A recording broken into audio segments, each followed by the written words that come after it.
8월 셋째 주일입니다. 올 여름은 유난히 무더워서 폭염으로 저 역시 잠을 설친 적이 많았습니다. 근데 오히려 잠을 설치는 날 새벽기도 나와서 말씀을 전하면 하나님이 저에게 더 큰 은혜를 주셨습니다. 오늘은 그렇게 잠을 설치는 날 새벽기도를 인도하면서 하나님이 주셨던 그 은혜의 말씀을 우리 성도님들과 나누고 싶습니다. 저는 요새 새벽마다 에레미야를 강의하고 있는데 눈물의 선지자 에레미야를 도왔던 두 사람이 나오고 있습니다. 한 명은 바룩으로서 에레미야의 말씀을 받아서 기록하고 전달했던 사람입니다. 또 한 명은 오늘 본문에 등장하는 에벤멜렉이라는 사람입니다. 저는 오늘 말씀을 통하여 에벤멜렉이 어떻게 하나님께 쓰임받는지 깨닫고 우리들의 삶에 적용할 수 있는 은혜의 시간이 될 수 있기를 간절히 소망합니다. 오늘 본문에는 유난히도 하나님의 말씀에 불순종하고 대적했던 고관들이 1절부터 등장합니다. 그들은 하나님의 말씀을 대언하는 에레미야의 선지자를 핍박했을 뿐만 아니라 구덩이에 던져서 죽이려고까지도 했습니다. 그들이 에레미야를 핍박한 이유는 무엇입니까? 오늘 4절에 보니까 백성들의 평안을 구해야 되는데 평안이 아니라 재난을 구했다는 그 구실을 잡아서 에레미야를 죽이고자 했습니다. 아니나 다를까 우리도 재난보다는 평안을 원하는 삶을 살고 있습니다. 그러나 신앙생활하면서 중요한 것은 평안이냐 재난이냐보다 더 중요한 것은 하나님의 뜻이 무엇이냐는 것입니다. 유대 백성들은 지금 하나님의 뜻이 그들이 하나님께 불순종함으로 재난을 통해서라도 해결시키는 것이 하나님의 뜻이었습니다. 우리들이 죄악을 해결하지 않고 누리는 평안이 진정한 평안일 수 있겠습니까? 이것은 타락의 삶을 계속 살게 만드는 것입니다. 재난을 통해서라도 우리들이 하나님께 회개하고 누리는 평안이 진짜 평안일 수 있는 겁니다. 그래서 저는 우리 성도님들에게 평안보다 더 중요한 것은 우리들이 하나님께 회개함으로 하나님과 관계를 바로 세우는 것이 됨을 우리들이 다시 한번 깨달을 수 있기를 간절히 소망합니다. 최근에 어느 교단이 한국에서 여론조사를 했습니다. 여러 가지 여론조사를 했는데 그 여론조사 중에서 교회를 다니는 사람들에게 신앙생활을 하는 이유가 무엇인지를 물어봤습니다. 첫 번째가 무엇인지 압니까? 그 첫 번째가 53%나 나왔습니다. 신앙생활을 하는 이유가 첫 번째 이유에 53%. 그것이 무엇인지 압니까? 마음의 평안이었습니다. 내가 신앙생활을 하는 이유는 마음의 평안 때문이라고 대답한 사람이 53%였습니다. 저는 솔직히 실망스러웠습니다. 두 번째는 뭐였을까요? 신앙생활을 하는 두 번째 이유는 뭐였을까요? 부모가 교회를 다니기 때문에 자기도 신앙생활을 한다는 사람이 18%나 나왔습니다. 세 번째는 뭐였겠습니까? 세 번째는 17%인데 가족들의 건강을 위해서 신앙생활을 한다는 겁니다. 저는 이것이 한국교회 수준이구나. 이 어린아이의 신앙 수준을 벗어나지 못하는 한국교회의 모습이 참으로 안타까웠습니다. 이 마음의 평안과 부모가 교회를 다녀서 신앙생활을 하는 것과 가족들의 건강을 합치면 몇 프로가 나오죠? 우리 계산 잘하는 김하는 장님 몇 프로가 나오죠? 88%가 나옵니다.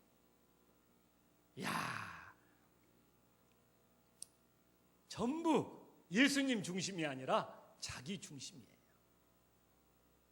만약 저에게 신앙생활을 하는 이유가 무엇이냐고 물어본다면 주저하지 않고 예수님의 사랑 때문에 그렇습니다.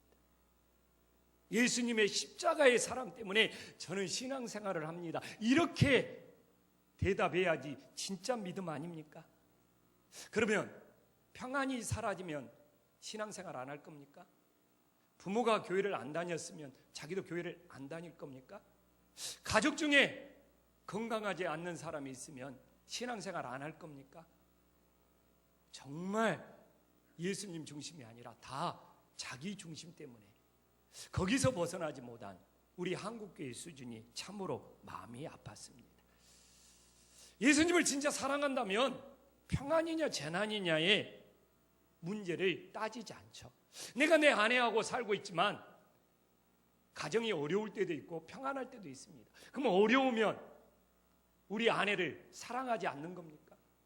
우리 아내를 사랑할 때가 평안할 때만 우리 아내를 사랑해야 됩니까? 진짜 사랑은 평안이냐 재난이냐를 따지지 않는 것입니다.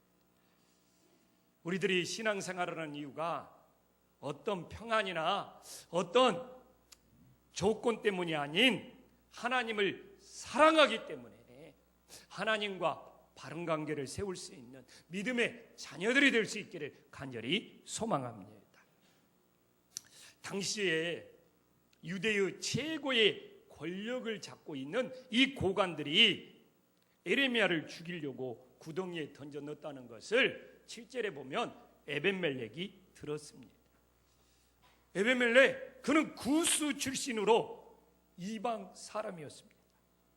그가 어떤 이유로 에디오피아라는 구스에서 유다로 와서 내시 생활을 하고 있는지는 알 수가 없습니다. 아무리 찾아봐도 그 이유가 나와 있지 않더라고요. 그러나 그가 어떤 사람인 줄은 우리가 알 수 있습니다. 그는 하나님 앞에서 어떤 사람이었습니까? 오늘 본문을 묵상하면 보면 그는 아니오를 할 줄 아는 의로운 사람이었습니다. 9절에 보면 그는 시드기야에게 찾아가서 고관들이 에레미야에게 행한 모든 일은 악하다고 말했습니다. 절대로 쉽지 않는 일이죠. 우리가 이미 5절을 읽었지만 왕도 고관들의 눈치를 보고 있습니다. 당시 얼마나 권력자고 실세들이었으면. 그런데 자기가 왕에게 선지자를 죽이는 일은 악하다고 아니오를 말하면 그 고관들에 의해서 자신도 죽을 수도 있는 겁니다. 그 고관들은 에레미야뿐만 아니라 에벤멜렉 죽이는 것은 일도 아니었습니다. 그러나 이 에벤멜렉은 사람들의 눈치나 사람들을 의식하지 않고 왕에게 찾아가서 아니오를 말할 줄 아는 의로운 사람이었습니다. 신약시대에 헤롯왕의 잘못을 책망하는 세례 요한을 떠오르게 만드는 인물입니다. 진정한 믿음은 오늘도 우리가 예배를 드리지만 사람들의 눈치나 사람들을 의식하는 것이 아니라 정말 하나님 앞에서 잘못된 것은 아니요라고 말할 줄 아는 것이 진정한 믿음이 됨을 깨달으시기를 간절히 소망합니다. 사실 오늘 저도 두렵고 떨립니다. 늘 에레미야처럼 하나님의 말씀을 대언하지만 내가 행여나 성도들의 눈치를 보고 우리 장로님들의 눈치를 보고 교회 실세들의 눈치를 보면서 하나님의 말씀을 온전히 대언하지 못하는 것은 아닌가 두렵고 떨리는 마음입니다. 우리들이 오늘 에베멜렉처럼 하나님의 뜻이 아닌 것은 상대방이 왕이든 실세든 권력자든 누구에게든지 아니여라고 말하면서 잘못된 하나님의 뜻을 바르게 세울 수 있는 믿음의 자녀들이 될 수 있기를 간절히 소망합니다. 또 에베멜렉을 보면 자신의 이득보다는 자신의 유익보다는 정말 하나님의 뜻을 따르는 사람이었습니다. 에베멜렉은 에레미야가 선포한 말씀대로 유다가 멸망하면 자신의 직업을 잃어버리게 되잖아요. 이거 뭐 불보듯 뻔한 일입니다. 유대가 멸망했는데 유대 왕궁에서 내시의 삶을 어떻게 살 수 있습니까? 그렇기 때문에 에레미야의 말씀대로 되지 않는 것이 에티오피아 내시가 평안하게 살 수 있는 길이었습니다. 당시에는 굶지 않고 먹고 살아갈 수 있는 삶이었다면 그것이 참 최고의 어떻게 보면 감사한 삶이었죠. 그러나 에레미야의 말씀대로 유대가 멸망하면 에벤멜렉은 모든 걸 다 잃어버릴 수 있는 것입니다. 근데 그럼에도 불구하고 하나님의 말씀을 따르며 에레미야를 구출하기에 마음을 다하는 에벤멜렉을 보면 참 하나님을 따르는 인물이라는 것을 알 수 있습니다. 어떻게 자신의 이득보다, 자신의 유익보다, 자신의 평안보다, 자신의 안정적인 삶보다 하나님의 말씀을 따르며 에레미야를 구출하기 위해서 마음을 다하는 이 에벤멜렉의 믿음을 우리들이 본받아야 되지 않겠습니까? 시드기야 왕 봐보십시오. 왕이라는 자신의 자리를 지키기 위해서 하나님의 말씀을 끊임없이 거역하고 있습니다. 지금의 시대도 똑같아요. 제대로 역할을 하지 않으면서 자신의 자리를 지키려고만 애쓰는 사람은 정말 타락하고 있음을 알 수 있습니다. 그래서 우리들이 자신의 자리를 지키려고 애쓰면서 주변 사람들에게 피해를 주고 타락의 길로 가는 것이 아니라 어느 곳에 있든지 하나님의 말씀을 따르는 것이 내 유불리를 떠나서 그것이 진정한 믿음이 됨을 깨달으시기를 간절히 소망합니다. 제가 이미 한 교단에서 여론조사를 했다는 이야기를 했지 않습니까? 세상 사람들에게 여론조사를 해보니까 우리 기독교에 대한 불신이 기독교를 신뢰할 수 없다는 그 프로테이지가 몇 프로나 나온지 압니까? 75%나 나오는 거예요. 이건 말이 안 되는 겁니다. 기독교는 신뢰할 수 없다. 이것이 75%예요. 왜 이런 일이 생깁니까? 저는 늘 말하지만 한국 교회 성도들이 교회 안에서 신앙생활을 잘못하는 거 없습니다. 교회 안에서는 진짜 충성되고 신앙생활 잘합니다. 저는 늘 말하지만 한국 교회가 신뢰를 회복하기 위해서는 교회 밖에 나가서 믿음의 삶을 살아야 하는 거예요. 아멘. 그러나 한국 교회 성도들 교회 안에서 생활하는 것 보면 정말 대단합니다. 때로는 과잉 충성이라고 생각할 만큼 열심히 있는 사람들이 많습니다. 그러나 이 땅에 기독교의 신뢰를 회복하기 위해서는 교회 밖에서 생활을 잘해야 된다니까요. 교회 밖에 나가서 하나님의 자녀이기 때문에 우리의 이득만 채우는 것이 아니라 오늘 에벤멜렉처럼 우리의 욕심만 채우는 것이 아니라 손해볼 수 있고 양보할 수 있으면서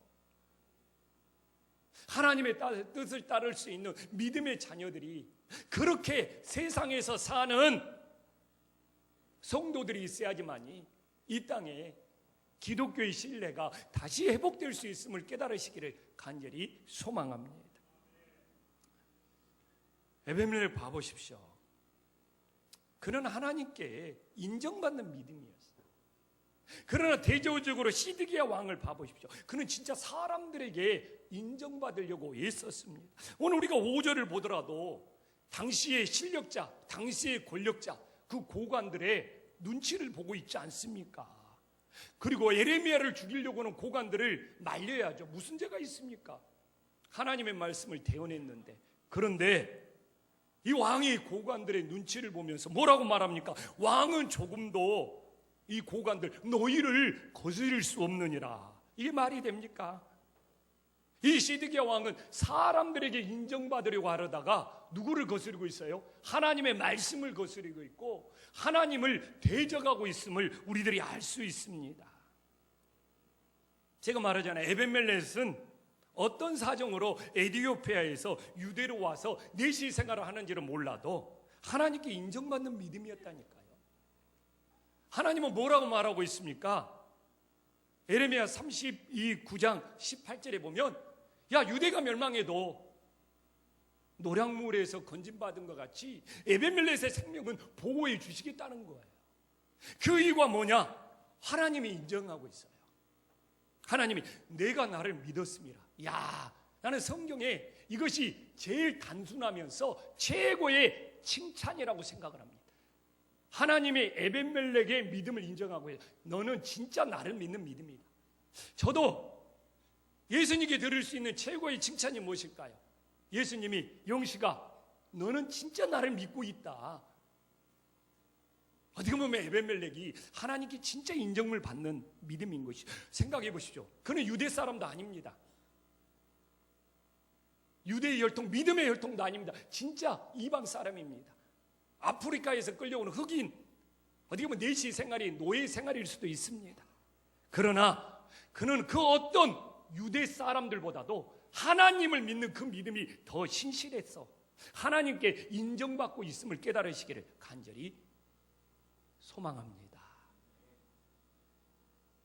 그렇기 때문에 사람들이 나를 어떻게 생각하느냐, 사람들이 나를 어떻게 평가하느냐, 누가 나한테 무슨 말을 했느냐, 이거 하나도 안 중요합니다. 하나님이 내 믿음을 인정하고 있느냐, 여기에 목숨 걸어야 돼요. 오늘도 누가 나한테 뭐라고 했지? 응? 저 사람 눈빛이 왜 그렇지? 응? 남들이 나를 어떻게 평가할까? 이런 거 중요하지 않아요. 이것이 나를 구원해 주는 거 아니라니까요. 사람들의 평가가 내 생명을 살려주는 것이 아니라니까요. 하나님이 나의 믿음을 인정하고 있느냐, 여기에 목숨 걸어야 돼요. 저는 요새 목회자들이 물질적으로 성적으로 타락을 많이 합니다. 그 이유를 물어봐요. 우리 아들도 물어봐요.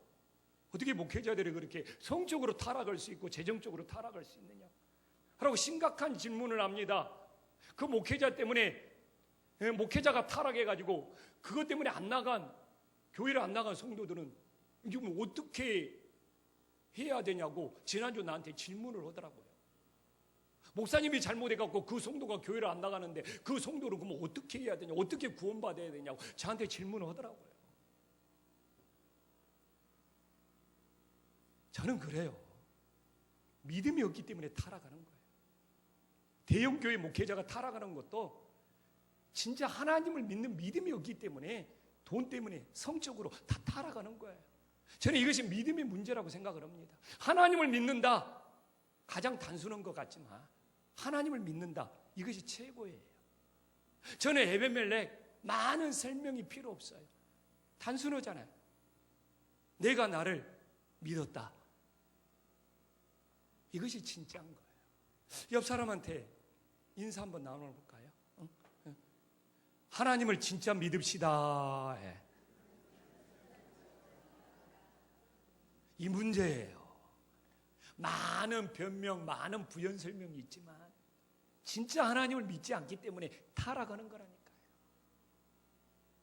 오늘도 우리들이 예배를 드리지만 정말 하나님을 진짜 믿는 믿음으로 오늘 이 예배가 하나님께 드려줄 수 있기를 간절히 소망합니다. 근데 오늘 본문을 보면 에벤멜렉이 죽어가는 에레미야를 구출하기 위해서 구덩이에 밧줄을 내렸지 않습니까? 그런데 11절에 보면 밧줄과 함께 막 왕궁 창고에 가서 헝겊과 낡은 옷을 함께 내려주고 있습니다. 저는 이 에벤멜렉이 에레미야를 구출하기 위해서 헝겊과 낡은 옷을 사용하는 것이 너무너무 은혜스러웠습니다. 이 헝겊과 낡은 옷에는 어떤 의미가 있을까요? 제가 이걸 가지고 알레고리로 추상적으로 해석하고자 하는 의도는 전혀 없습니다. 왜냐? 헝겊과 낡은 옷이 꼭 에벤멜렉 같아. 에벤멜렉 정말 이방 출신이지, 흑인이지, 아프리카에서 끌려왔지, 내시 생활을 하지, 어떻게 보면 세상에서 쓸모없고 버려진 헝겊과 낡은 옷과 같은 존재였습니다.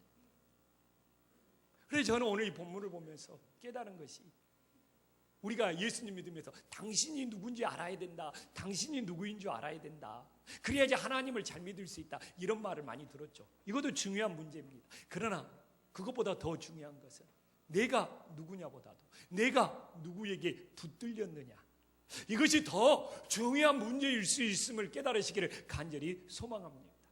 에베멜렉이 누구냐고 따져봅시다. 고관들은 금수저였습니다. 정말 유대 가문의 좋은 혈통들이었죠. 그러나 에베멜렉을 고관들과 비교해 보십시오. 초라한 존재입니다. 헝겊과 날고옷 같은 존재입니다. 내세울 거 하나도 없습니다. 흙수저고 바닥 같은 인생입니다. 진짜 헝겊과 날고옷처럼 쓸모없는 존재였습니다. 당신이 누구냐를 따지면 정말 에베멜렉은 내세울 것이 하나도 없었지만, 이야, 봐보십시오. 누구의 손에 붙들리냐? 에베멜렉이 하나님의 손에 붙들리니까 당시에 하나님의 위대한 선지자 에레미야를 구원하는 귀한 도구로 쓰임받고 있지 않습니까? 헝겊과 날고옷도 마찬가지요. 이거 버릴 거지 않습니까? 쓸모없는 거지 않습니까? 근데 누구의 손에 붙들리냐에 따라서 에레미야를 구출하는 아주 귀한 도구로 헝겊과 날고옷이 쓰임받고 있지 않습니까? 우리들이 언제까지 내가 누구냐야 이걸 보면서 신세 한탄하면서 나는 처량한 존재야, 나는 불쌍한 존재야, 나는 외로운 존재야 하면서 우울하게 사실 겁니까?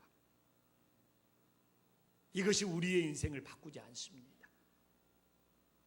저는 오늘 이 에베멜렉을 보면서 헝겊과 날고옷 같은 인생이었지만 내가 누구냐보다도 더 중요한 것은 내가 누구에게 붙들리느냐, 이것이 우리들에게 더 중요한 문제가 됨을 깨달으시기를 간절히 소망합니다.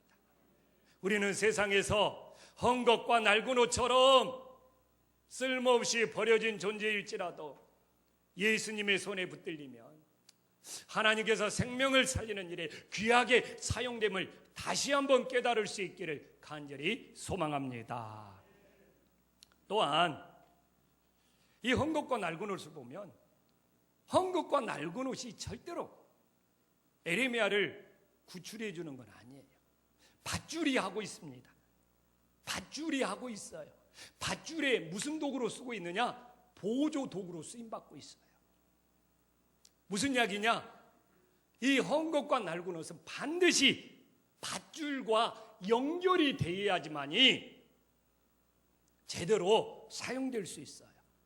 이 헝겊과 날고옷이 밧줄과 연결이 되지 않으면 진짜 아무 쓸모짜기도 없습니다.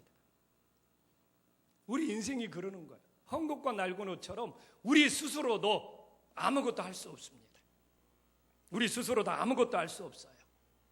그러나 이 헝겊과 날고옷이 오늘 이 12절에 나와 있지만 에레미야를 구출하는데 그 겨드랑이 사이에 밧줄과 연결이 될 때만이 진짜 귀하게 사용되는 것이죠. 이처럼 우리 스스로도 아무것도 할 수 없지만 구원의 밧줄 대신 예수님과 우리의 인생이 연결이 된다면 생명을 살리는 일에 사용될 수 있다는 것입니다. 오늘도 여러분들이 하나님께 예배를 드리는 것은 구원의 밧줄 대신 예수님과 연결되기 위함이에요. 만약 오늘도 우리 성도님들이 예배를 드리고 있지만 구원의 밧줄 대신 예수님과 아무런 연결의 끈이 없다면 우리 스스로는 아무것도 할 수 없고 아무 쓸모짜기도 없는 인생에 불과한 거예요. 그러나 구원의 밧줄 대신 예수님과 연결이 될 때 우리 인생이 달라질 수 있음을 믿으시기를 간절히 소망합니다. 이제 제가 오늘 말씀을 묵상하면서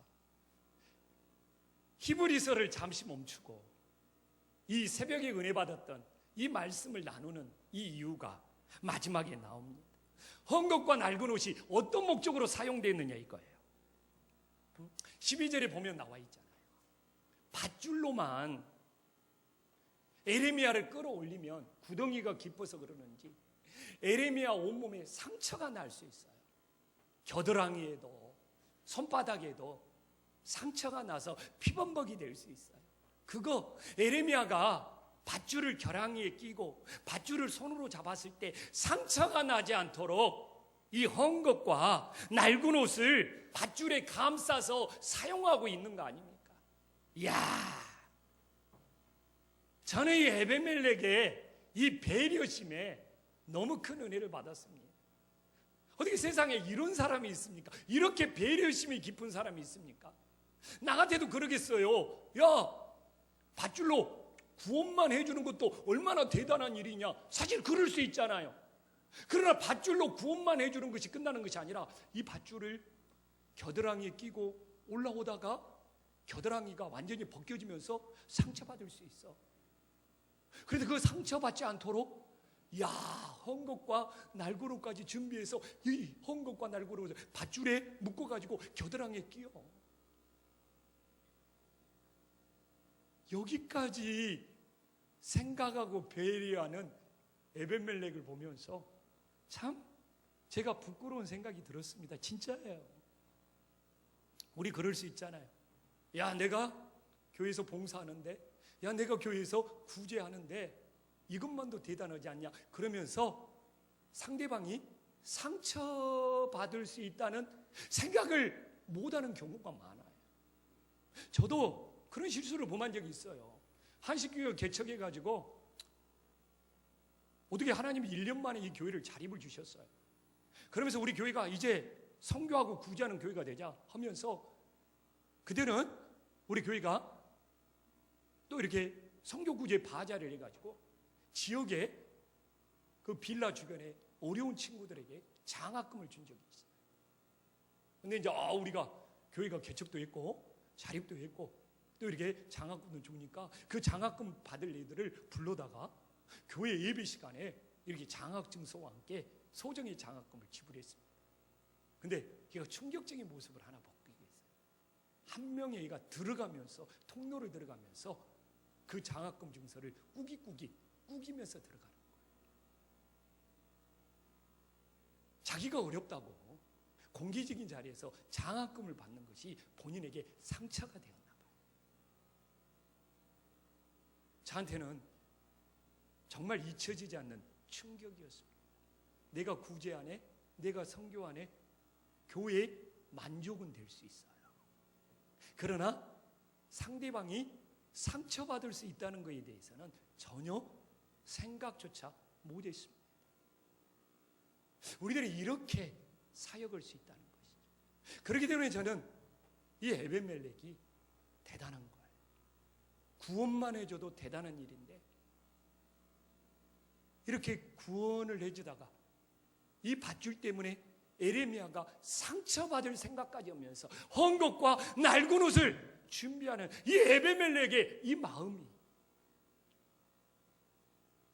진짜 사랑의 배려심이구나가 일주일 내내 새벽 기도를 통해서 제 가슴을 찔렀습니다. 우리 그럴 수 있잖아요. 교회에서 내가 봉사한다고, 식당에서 내가 일한다고 막 그걸 내세우다가 내가 교회에서 헌금 많이 한다고 그걸 내세우다가 그러지 못한 사람들이 상처받을 수 있다는 것까지 배려하지 못하는 우리들의 신앙의 모습들이 사실 많이 나타날 수 있는 것입니다. 그러나 진짜 하나님의 사랑이라면 오늘 이 에벤멜렉처럼 밧줄로 구원만 해주는 것이 아니라 헝겊과 낡은 옷을 통하여 그 상대방이 상처받지 않도록까지 사랑의 배려를 해줄 수 있는 이 마음이 우리의 사역 현장에 우리 김포한신교처럼 선교하고 구제하는 교회가 이 일을 하면서도 상대방들이 상처받지 않도록까지 해줄 수 있는 그 사랑의 배려가 우리 한신교회에 넘쳐날 수 있기를 주님의 이름으로 간절히 축원합니다. 기도하겠습니다.